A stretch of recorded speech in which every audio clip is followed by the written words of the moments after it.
Hi, everybody. My name is Joe Staples. I am the Chief Marketing Officer for Motivosity. It's my pleasure to welcome you to our webinar today.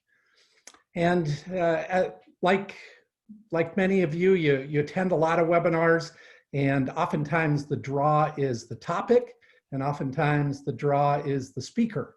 And today, I think what we've got is the best of both worlds.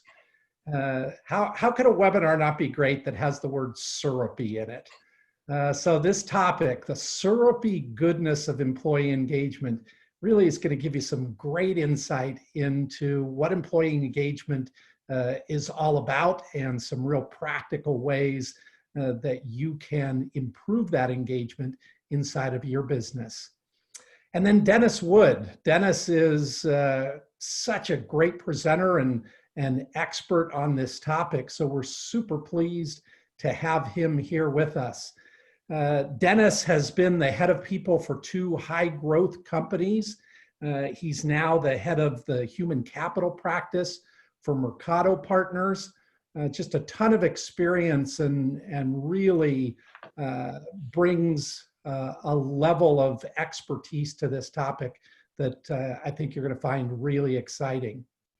A couple of things. One is you've got an option. It's either going to be at the top of the screen or at the bottom of the screen for questions. And if you have questions, we've set aside some time at the end where we'll be responding to those questions. And that typically in these kind of webinar settings can be some of the best part of the content. So any questions that come up, please type those in and we'll get to as many as we can. This webinar is being brought to you by Motivosity, and I'll give you a 30-second infomercial on Motivosity. We are an employee engagement platform, so a software platform that focuses on key drivers for employee engagement, helping people feel appreciated for the work that they do, helping them have a good relationship with their manager, and helping them feel a connection to the organization that they belong to. Summarize all of that, we're really about helping people be happier about being at work. That's why we exist, and every bit that we develop in our software focuses on that, helping people be happier at work. So again, great topic, great speaker, and with that, I will turn the time to Dennis Wood. Thank you. I was just turning off my cell phone just in case. You know, I'm sure I'm going to have a son or one of my kids walk in here, but I at least want the cell phone to be turned off. It's great to be with you, and I've asked if Joe would be willing to just kind of be the ad hoc respondent from time to time. So Joe, I hope you'll sort of stay with me through this. I'm here for you. Good. I'm going to share my screen right now.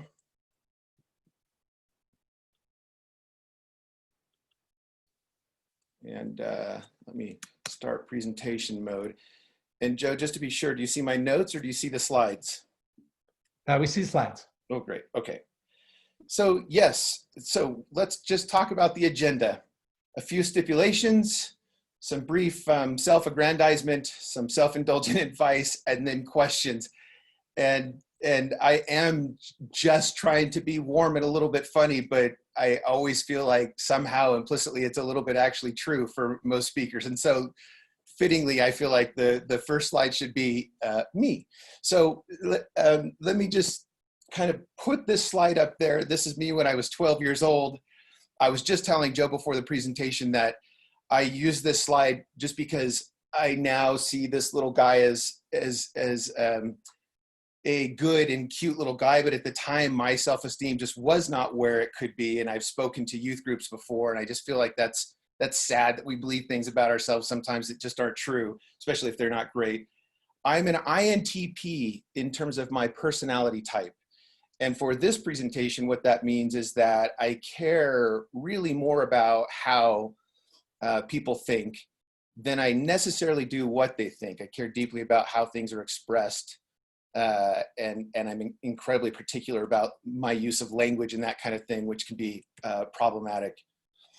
And then, of course, just the professional stuff. I really have had a depth and breadth of experience in helping companies, both as a CEO, as an operator. One of the big themes of my career has been recruiting and helping companies connect with human beings, aside from just doing HR. But also, I have 10 years in the venture capital industry, which means I've been serving as a consultant to help companies do everything from culture to their strategy, talent mapping, and so forth. Okay, enough about me. But that was actually hard, and I have a couple of friends who, most of my friends who know me know that that's difficult, but maybe a few on this call who think that that was all too easy for me. But let's just talk about the key questions we'll discuss. What is engagement? What is performance management? Their relationship and how do they differ? And then how does rewards fit into the tapestry of HR and human capital services just overall?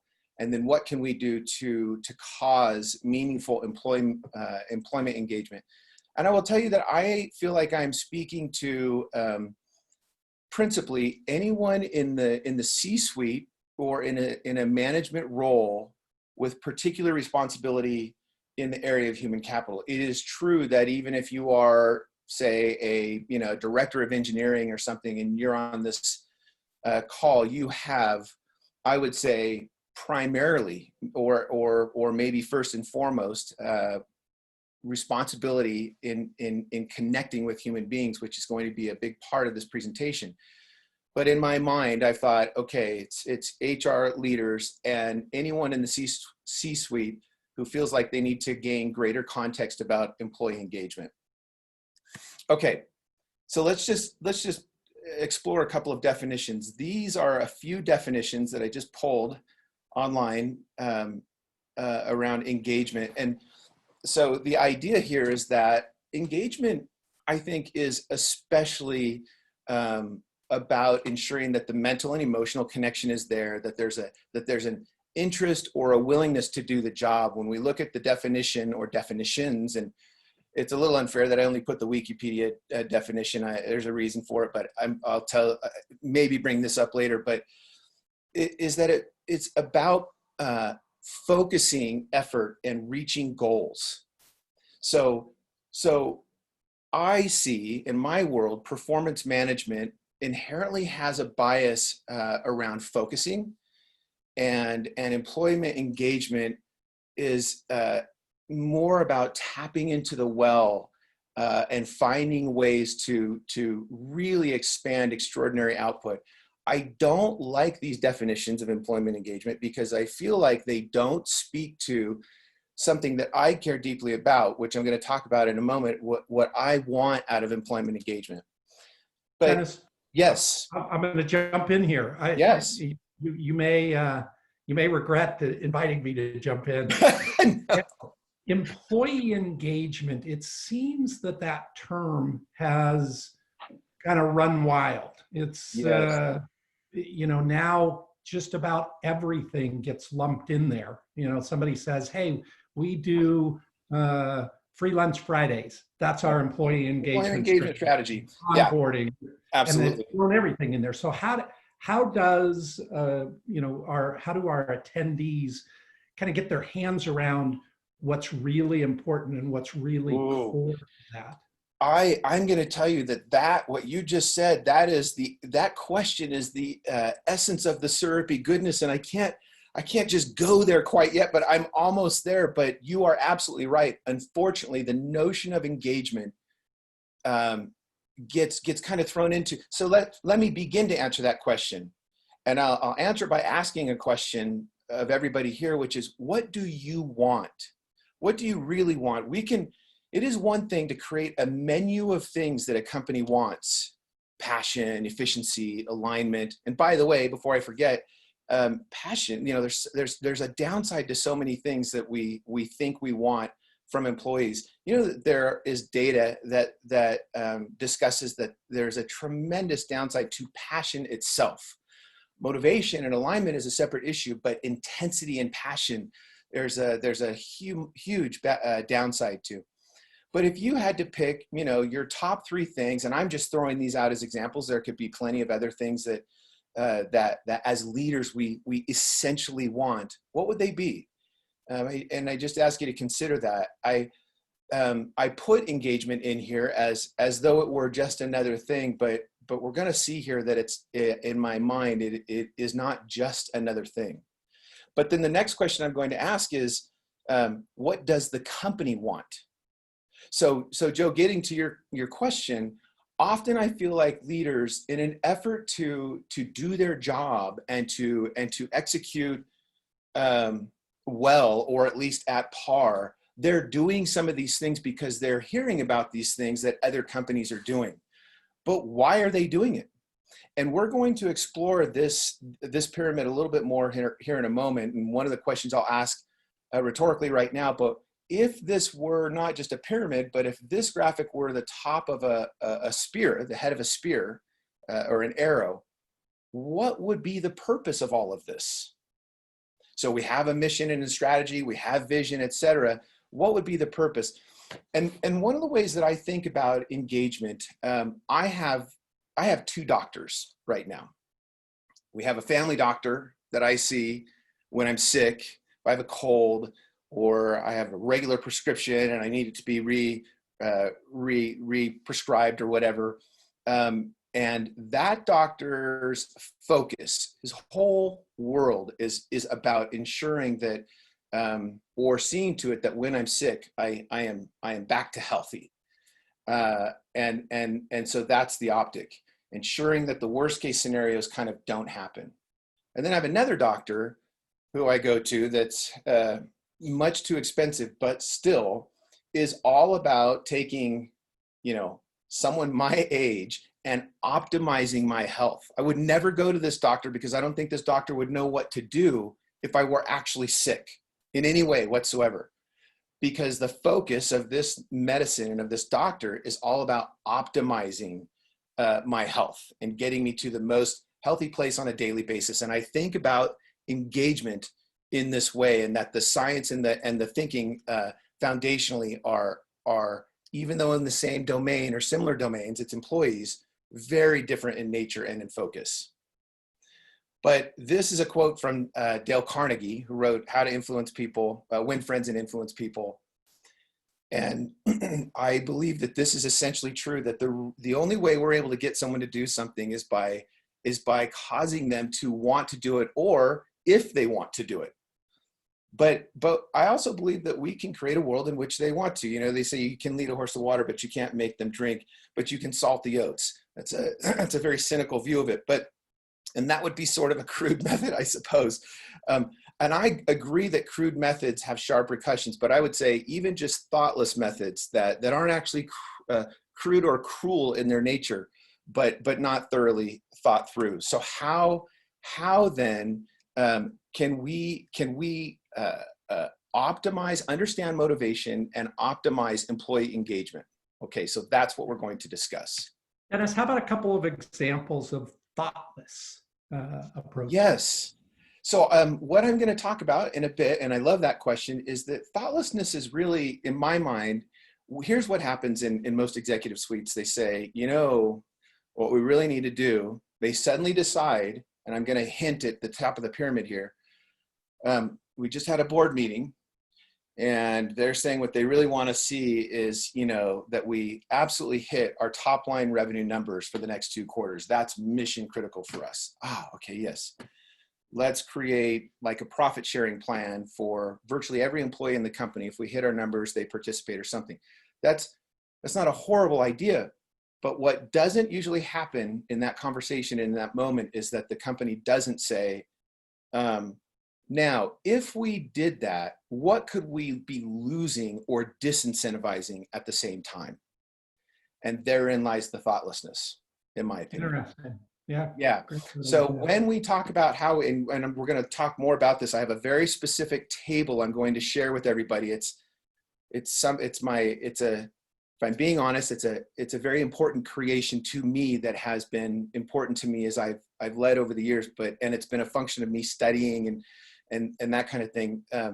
But that shows, okay, if you want to do this kind of compensation, here's what it magnifies, here's what it reduces, here's where it's optimal, and here's where it may not be best. And here are some examples of those. So we'll get to that in a moment. Does that answer that question? I mean, at least adequately anyway. Yeah, for now, yes. Yep. So it seems like in one way it wouldn't be that difficult. The company has what the employee wants, and the employee has what the company wants. And actually, it isn't if we just kind of step back and say, well, what does that mean? For a company, it means that they have some sort of value or rewards that they can create for the person.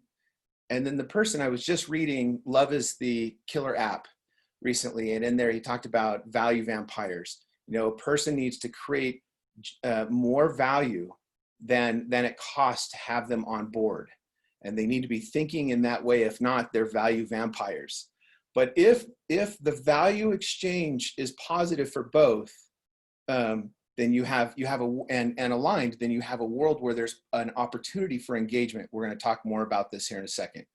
But to underscore the problem of the actual complexity, let me draw a scenario and ask everyone to just give this scenario some thought. Your CEO comes to you one day and says, I have great news. Cash for compensation's sake is no longer a problem. We have plenty of cash, and we can pay, at the 95th percentile across the board. It's no longer a problem for our companies. In fact, we can pay it, beyond even, 100th percentile or whatever.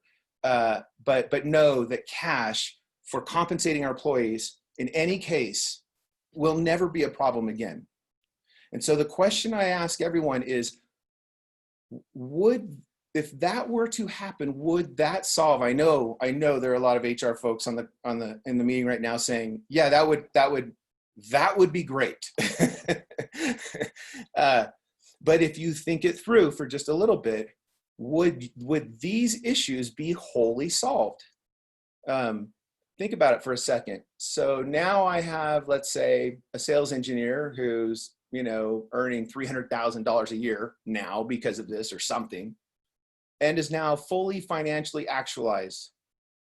And what is the impetus to create outstanding performance? And there is data out there that says that the extrinsic rewards, which cash couldn't be more extrinsic, actually subvert the intrinsic motivational system. So if you give me too much money, you are short-circuiting my ability to even want to be driven by an internal cause. And the problem with that is that driven from the inside is what creates the absolute best work product, creativity, and output, which is what creates the supreme value for companies and an unfair advantage. And I have to tell you that that's what I believe engagement should do. If we think about engagement, it's not just something that has the potential to ensure that employees are willing, but I believe it also can ensure that employees give from within at the right way and at the right levels, so that extraordinary, I would even say unfair or unique competitive advantages are created, things that are rare, valuable, and difficult to imitate. Before I go to the next slide, Joe, any questions? No, well, that's you're rocking it. Keep going. Oh, thank you. Okay, so now I'm going to present the 3 C's, the syrupy goodness of engagement. And they are context, capability to the power of creativity, which I just kind of discussed a moment ago and touched on at least briefly, and connections. And all of these things are necessary to unlock the potential of engagement. But as it turns out, they're also X factors. Let's talk about context. Let's go back to this pyramid, and I ask the question, what is the point? If there is a vision, and if we assume that vision itself is kind of a top-down thing, that it usually comes from a CEO or from the executive staff, and is embedded, instilled, inculcated through the organization, sort of more in a top-down fashion, but that values and culture are an inside out kind of a thing. They come from everyone inevitably. But still, nevertheless, vision and leadership informs the mission and strategy, which informs execution. Then the next question I have is, for what purpose? I gave a little bit of a hint to it, and I'm going to say something that I think is going to be at first somehow maybe shocking or offensive or whatever, because after all, I'm a venture capitalist, and it may seem like this is my bias. But my response is it's shareholder value. Now, to be clear, I'm not saying it's investor value. Shareholders are employees and anyone who has some form of equity in the company. It could be ex-employees, ex-founders, all kinds of things, but they are the shareholders. And a company is composed of people who own that company. And this is an interesting thing about culture. So often employees go, why are we doing this? And why do we have to, go focus on this project over here? And maybe it's a wholly owned company by the CEO, and it's because the CEO wants to. Well, our customers don't want that, blah, blah. It's the CEO's company. And so at the end of the day, let me tell you, they say culture eats strategy for lunch. That I'm convinced is totally true. But the thing that trumps culture and strategy and everything else is sponsorship. The ownership of the business, the interest of the owners of the business determine ultimately tectonically the direction of that company. And it is incumbent upon leaders to understand this so that they can understand those invisible forces that are immensely strong, that shape the direction of the company itself. I'm going to continue to talk, keep going again. Any questions on this, Joe? Yeah, definitely. Yes. So this ownership, this concept of ownership is fascinating. I mean, clearly there's the ownership of, I started the company, I own the company, I have 100% of the shares, I'm the owner. Yeah. Contrast that with some successful companies who, you got Fred, who works on the assembly line, and he feels tremendous ownership of that company. Yes. He doesn't own a share. He doesn't own a share of stock, but he feels ownership.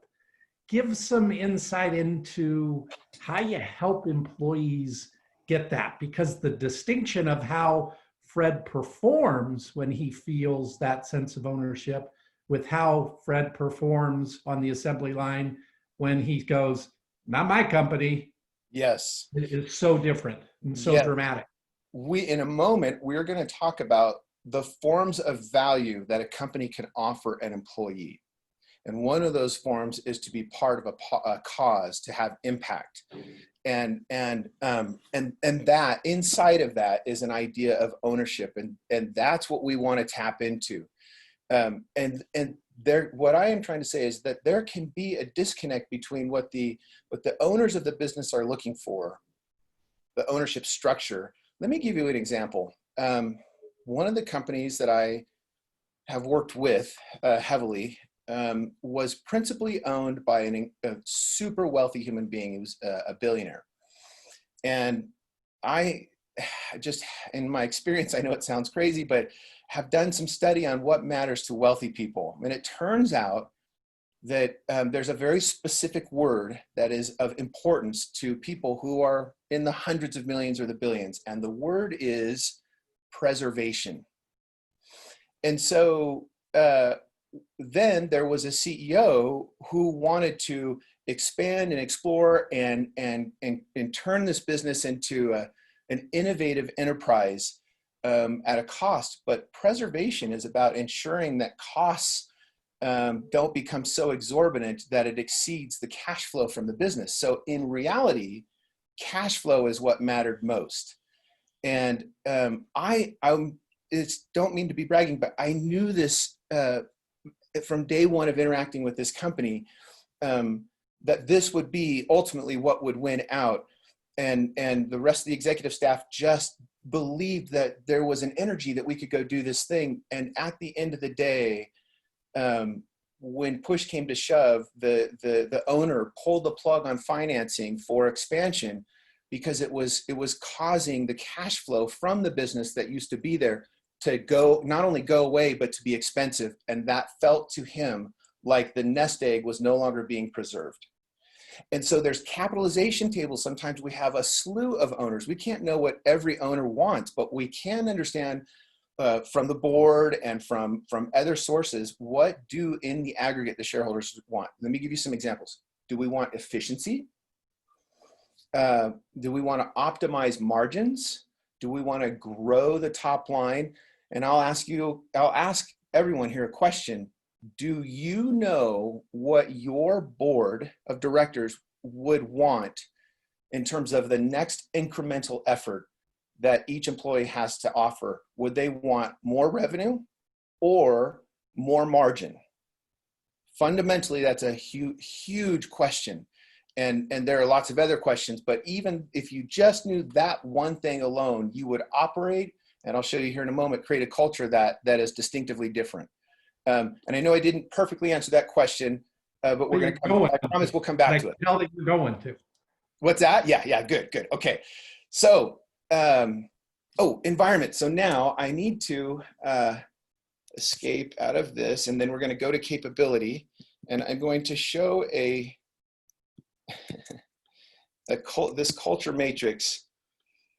This is a way, when I think about environment, and I'll blow this up here. Hopefully everybody can see this. This is a way to ask yourself, what kind of culture and what sort of engagement do we want to create? I know there's a fit to window here thing someplace. In fact, I'm just going to do that here. Fit to the screen. And there are two basic vectors. And is that large enough, or should I expand it just a bit, Joe? I think we're good. I think we can see it. The two vectors are, what is the complexity of the problem-solving environment? Are you in an environment where maybe it's a distribution business and most of the workers, they get to work, they pull some inventory, and they deliver that inventory, which I would say would be a lower complexity problem-solving environment? Or at Fusion.io, we were engaged in trying to find a new way to store data entirely. And I would see that as a high complexity problem solving environment. In lower complexity problem solving environments, we may not have as many knowledge workers, and a level of collaboration would be different than high complexity. And then the other question is, what is the relative rate of growth? And I'm going to show you a slide that has a series of ideas. It's going to be complex. And so I'll just say to you, if whoever is watching, you may just want to get ready to just take a picture of the screen, because I simply won't have time to go through the details of this. But the reason the rate of growth is important is because it determines the amount of ambiguity and the chaos, what I call the fog of war. The steeper the growth rate, the more rapid the change. The more rapid the change, the more things are both being destroyed and created at the same time. Old culture, old environments, old relationships, new products, new environments, new relationships, and it necessitates higher levels of collaboration, as well as a motivation more deeply from within. Whereas this environment, in this lower left quadrant, there doesn't necessarily have to be an intrinsic reward system driving people. You can tap into it. It will help to increase retention. But the data, once again, going back to sort of human motivation, show that in a low complexity problem solving environment, we can use extrinsic rewards to sustainably, can't talk right now, increase performance, and not just incrementally, but dramatically. But in this quadrant, we cannot use extrinsic rewards to create, at some level, only a hygienic level will be met. And now when I add more dollars, I get a radical diminishing returns, because the complexity and the nature of a human being is that they can't necessarily understand how my immediate behavior leads to that dollar outcome. So if I say to an engineer, hey, listen, we'll give you a $50,000 bonus if you build this massive SaaS software product, that will not be as compelling compared to if I go to that engineer and say, and if I know what they're intrinsically really rewarded by, and say, we will ensure this thing, whatever that intrinsic reward is for them, if you will build this, and here it is, that will unleash incredible potential. especially if we set them free. So that's a complex idea, but it's very important. So here's that other picture, that other part of the graphic, and you may just want to do a screenshot of this and then spend some time on it yourself. And I'm certainly open for questions in time and after this meeting. Okay, let's talk about. Dennis, I think Yes.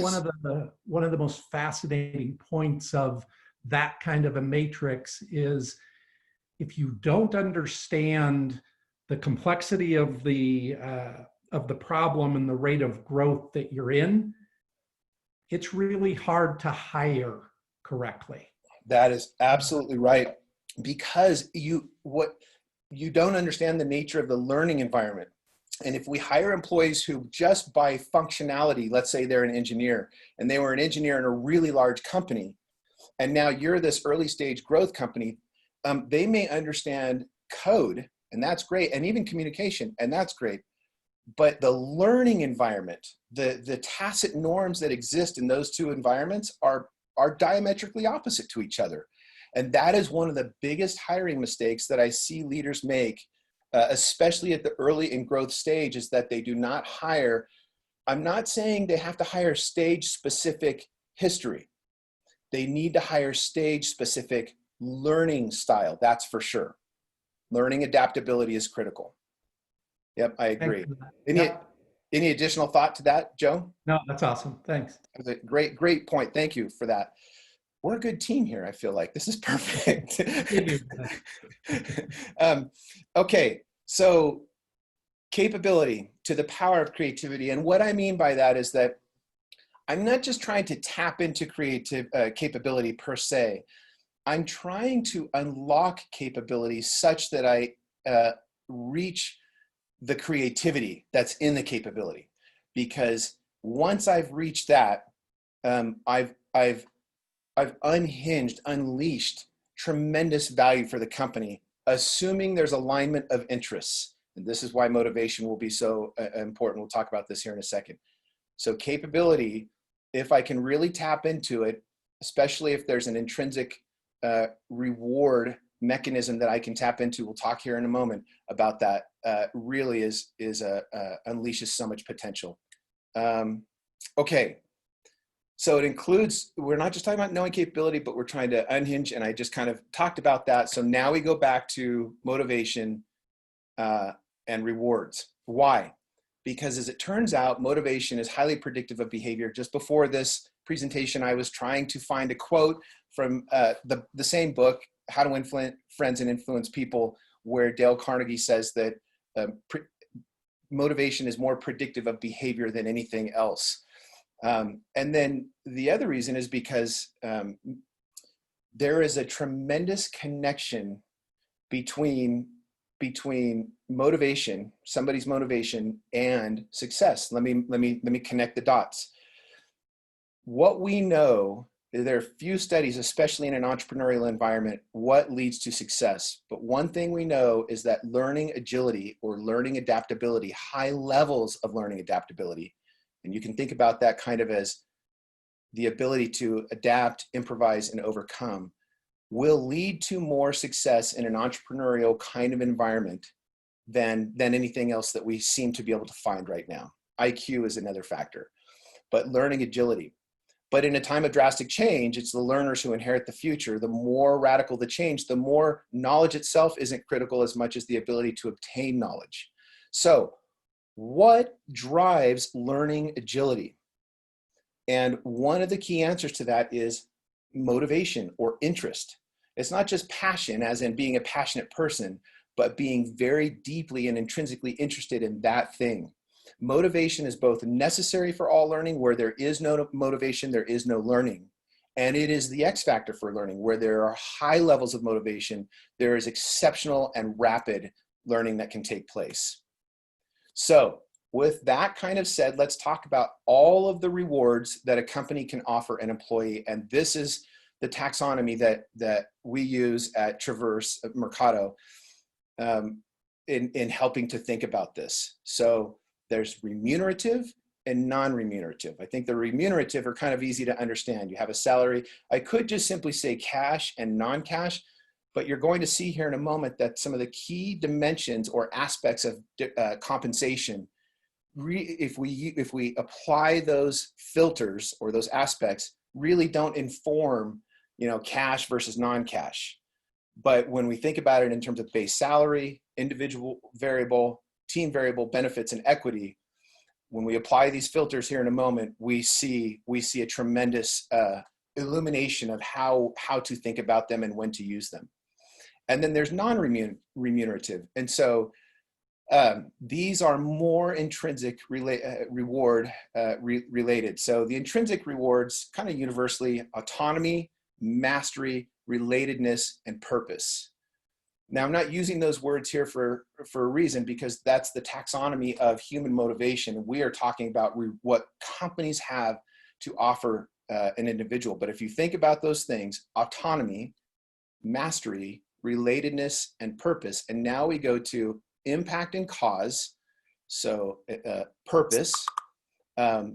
Impact is the ability to have touch across the organization, and that what I do is seen and matters, or a part of a cause. It could be a cause, the kind of company that is aligned in terms of what their product is, or who they're addressing, or the problem or they're solving that is dear to me, is one form of a reward, of a way of creating value for employees. The team itself, how they function, how they think, their credibility, their capability, their ethos, which also then relates to culture, career accretion. What sort of an opportunity does this provide for me to get to the next place? And then employee experience, which really is the domain of where most HR folks are focused. Those things that you mentioned early in this conversation, we do the, I don't know, happy hours or ping pong tables and stuff like that. Those are employee experience things, and it's fine, but it really doesn't speak to autonomy, mastery, relatedness, and purpose, except for maybe helping to buttress probably relatedness. Okay, so if we kind of put that to the side and we go, okay, then what are the key filters Dennis was talking about? There are three, and here they are. The human system of motivation, we've already talked about this. Is it intrinsic or extrinsic? I'll use an example here in a moment.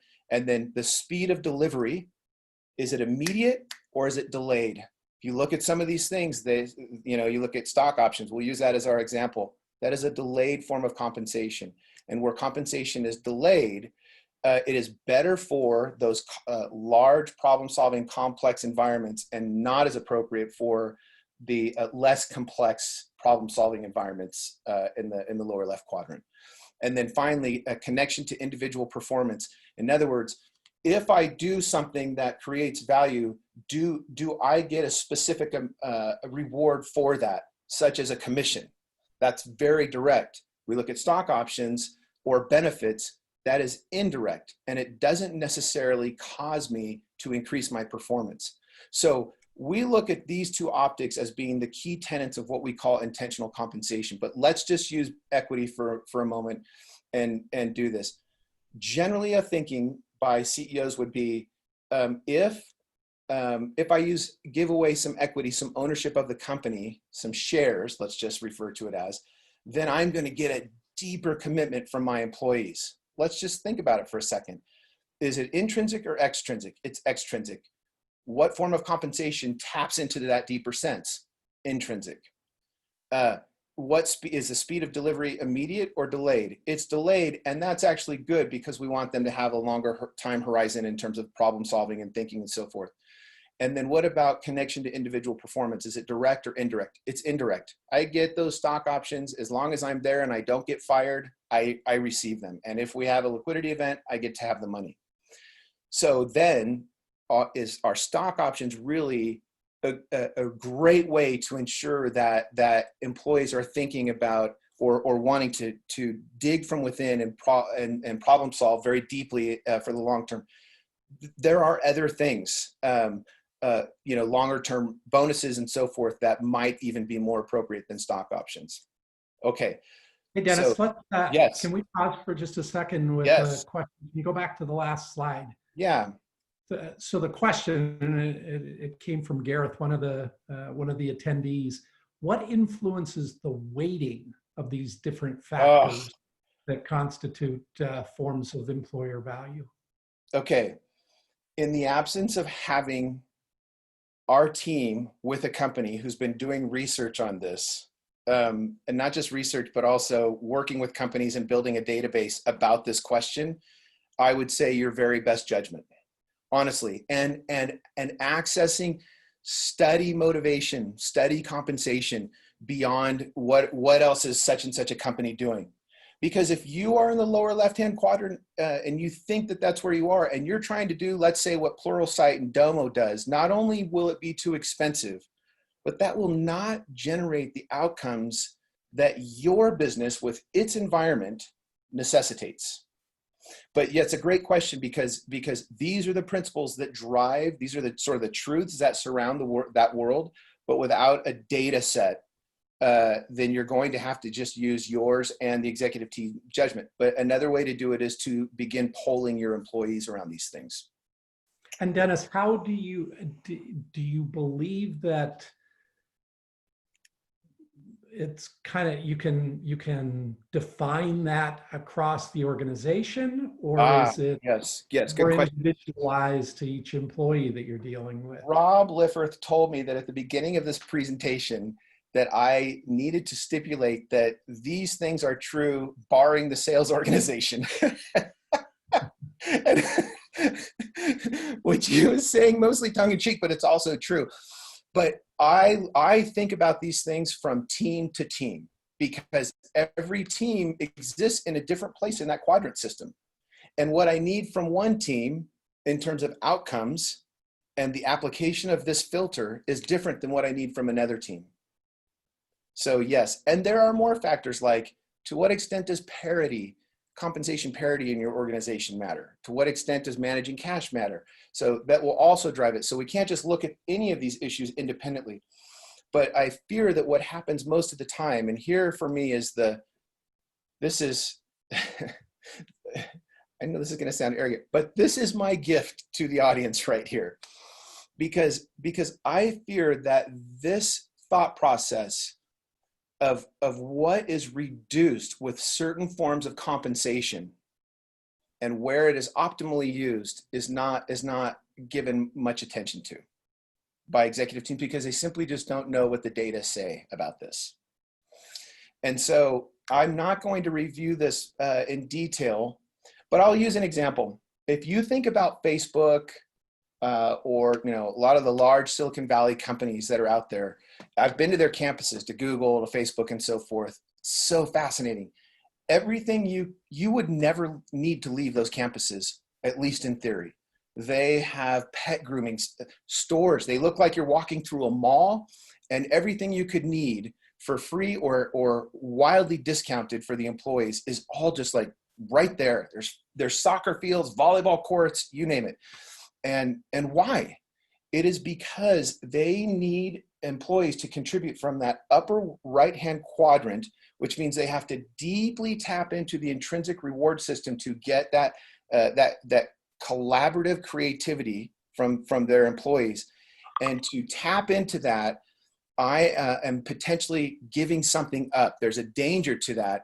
And we call that that one of the things that tapping too much into the intrinsic reward system is that there's a dysregulation problem potentially. In other words, I immerse myself into my work so much because I love it so much and it's so amazing, and my company does such a great job of incenting me, that my life is falling apart.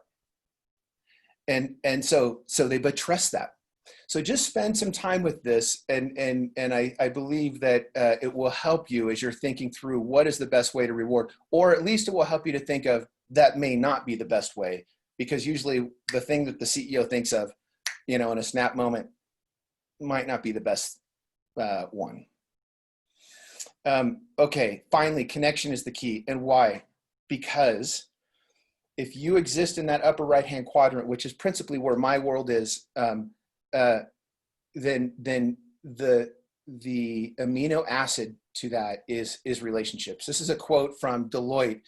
They recently did a human capital study. It was a 2019 study, and they characterized that companies are making a shift from rewards to relationships. There's kind of a history here. There was compensation, which we thought of as sort of remuneration. And then we thought, oh, then there's benefits. So we'll call that total compensation. And then for, a decade or so, we talked about total rewards. This was probably in the late 90s and the mid to earlier 2000s. This notion of, well, actually, even just up until recently, total rewards. And now there has been a move closer to relationships. And again, autonomy, mastery, relatedness, and purpose. That's intrinsic motivation, which means that it really can kind of cause people to give everything they have, which is great, but you got to support that. So what that means, if I'm just taking that quote and I'm saying, okay, so from rewards to relationships is where companies are going. And that quote says it provides the employee experience that stands alone. It provides a differentiator. That's what I believe employee engagement can do. So if I've done anything today, my kind of fondest hope would be to cause the audience to think about engagement as a function of human connection. Part of that study that I just, this is the last slide that I just quoted, offers sort of, a way of thinking about the difference between merely rewards and relationships. And if anyone who's in the audience wants any ideas or thoughts about the other table that I had where you have the different forms of compensation and how to think about those, I leave myself available, and we can give the audience. My email address is dwood@mercadopartners.com. And that's it. Great content, Dennis. Thanks. Thank you. Thanks for sharing that. I want to focus on this end piece that Yes. we just talked about, rewards going to relationships. Yeah. So I'm the CMO of Motivosity. I've been either a customer of Motivosity or employed by Motivosity now for probably 5 years. And probably the most fascinating part of it is the power of $1, $1. Yeah. So in Motivosity, our customers will give each employee $3 to $5 a month to give out to their peers in saying thank you. Yeah. If this was a personal relationship, if I walked up to someone and said, "Hey, thanks for staying late. You really helped me on this project," and I reached into my pocket and I took out a dollar bill and handed it to them, it would be offensive. Right. but operationalized inside of Motivosity, where there's recognition, it's posted, people see it. It is so motivational for people, and they'll attach $1 to it, but it's not about the dollar. But that's not really the thing. Yes. I'd love to hear you comment on that a little bit. Okay. Well, first of all, managers are at a disadvantage inherently because the most compelling reward doesn't come from the top. It comes laterally. And so what you just described to me is a lateral form of, remember, autonomy, mastery, relatedness, and purpose. It's so fantastic. It's so perfect for that, right? We did this actually at my last company, but we had to build our own data. It was unwieldy. It was just a total pain to manage for ourselves. But it was amazing how much employees, the feedback on this was tremendous for us and I think it's because I'm getting something from a peer as opposed to what could feel like a perfunctory thing that a manager sort of feels like they need to do. And that's the beauty of it. The other thing is that it also has scarcity built into it, which is critical, right? So I'm guessing most companies don't offer an employee the ability to give away as much money as they want to. We certainly didn't. But so if I'm getting someone's dollars that way, that they're really picking me. Yeah. And then I think the public notion of the appreciation is also powerful. That public praise is important. And we hear a lot of employees who will say, no, I don't want to be in the spotlight. But if it's published on a social feed, somebody appreciating them for something they've done, it creates practically irresistible motivation. Yes. I want to do more of this. I want to collaborate with you more. I trust you more. You're my new best friend. Right. And the reward there then isn't just for the receiver, it's also for the person who's giving it. And you're actually creating a way to fortify the relationships. It's absolutely true. And it's not just the top down, it's the lateral relationships with all the data are saying are really, really critical. There was, I think on that last one, I'm trying to remember a point from that Deloitte presentation that's in fact the case, that it's the lateral relationships that create a network internally. Cool. Yeah. Okay, here's an audience question. So it says, if the tip of the spear is shareholder value, how can talent acquisition or the TA team improve in sharing that vision to new hires? So should the talent acquisition only hire people who are aligned with that shareholder value? Maybe talk a little bit about that sharing piece. Yeah, that's such a great question. First of all, I believe that the recruiter has a greater ability to impact a company's culture than any other normal, function within the business, maybe other than the CEO. And so going back to that pyramid, what happens is in the formation of a business, the shareholder and the holder of the shares and the holder of the vision are one person, usually a founder. As a company matures, those two things start to sort of separate. And then especially if they have like an IPO or whatever, the capitalization table becomes diverse. But in the aggregate, those shareholders kind of hold a power, and then they maybe might hire another CEO or whatever. What really happens in that process is that those shareholders, the chairman of the board, seeks to find a CEO who embodies who they believe will create the value that they are after. And then that CEO, she formulates a vision that then perpetuates in effect the rest of the organization. But again, with the value that she believes that the shareholders principally want to see happen. So it's a means to that kind of an end. Now, don't get me wrong. I'm not saying that social good isn't the greatest moral and point that a company should take onto itself. It is, and shareholders need to. But I believe that the disconnect between what shareholders expect and what companies can do this way actually represents one of our biggest socioeconomic problems of our day, and nobody's talking about it. Because you have these shareholders who get to be wherever they exist in this world, and they want this, and they create real pressure for this poor CEO.